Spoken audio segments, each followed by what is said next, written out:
فقہ حنفی میں یہ لکھا ہوا ہے کہ اگر کوئی شخص کتا اٹھا کے نماز پڑھے تو اس کی نماز بالکل درست ہے، لیکن اگر کوئی شخص اپنے چھوٹے بچے کو اٹھا کے نماز پڑھے تو اس کی نماز باطل ہو جائے گی۔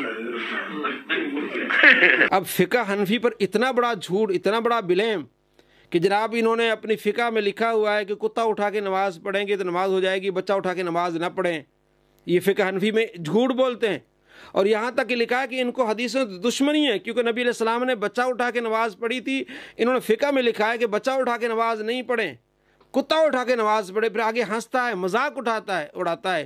اتنے بڑے جھوٹ کے سامنے جب آپ وہ کتاب اٹھا کے آپ اس کو دکھاتے ہیں کہ بدائع ثناء کتاب عربی میں ہے، اور علامہ غلام رسول سعیدی رحمۃ اللہ علیہ نے اس حدیث کی جب شرح کی ہے جس میں آپ علیہ السلام نے ابو امامہ اپنی نواسی کو اٹھا کے نماز پڑھی ہے، اس کی شرح میں لکھتے ہیں اور بدائع ثناء سے لکھتے ہیں کہ کوئی بھی بندہ اپنی بچی کو اٹھا کے نماز پڑھ سکتا ہے مجبوری کی حالت میں، تو اس میں کہیں بھی نہیں لکھا ہوا کہ کتے کو اٹھا کے نماز پڑھنا، بلکہ جو چیز دکھاتے وہ یہ دکھاتے ہیں کہ کوئی جانور اگر آپ کے آ جائے تو آپ اس کو اٹھا کے نماز پڑھ سکتے ہیں۔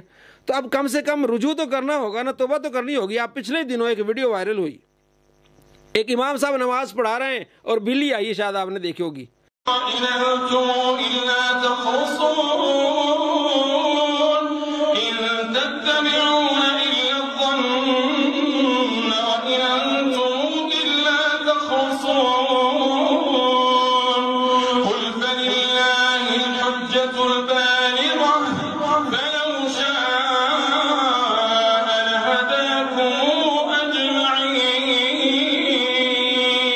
بلی یہاں چڑھی اور ان کو آپ نے پیار کیا۔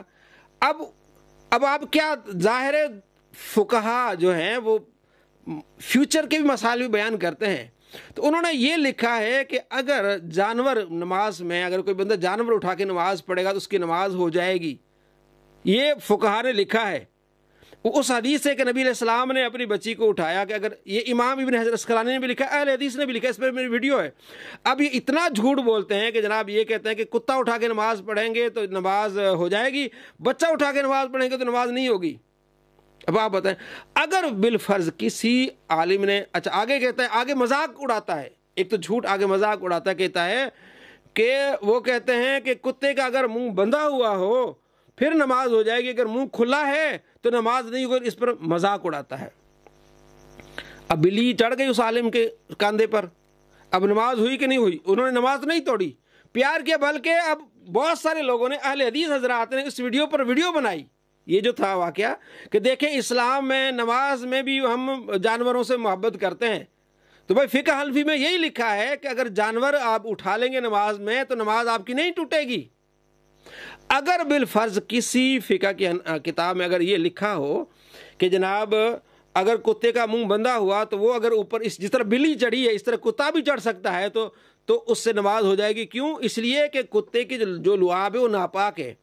اگر اسی طرح کتا چڑھ جاتا، چھوٹا کتا ہوتا اور جسم پر وہ چاڑتا جسم کو، تو وہ ظاہر کپڑا کیا ہو جاتا؟ ناپاک ہو جاتا، تو پھر آپ کی وہاں سے نماز ٹوٹ جاتی۔ ہاں چونکہ بلی تھی، اس نے اس طرح اس کا عمل نہیں ہے، تو اس لیے یہ نماز کیا ہوتی ہے؟ درست ہو جاتی ہے۔ تو یہ مسائل ہیں جن پر اس کو توبہ کرنی چاہیے اور رجوع کرنا چاہیے۔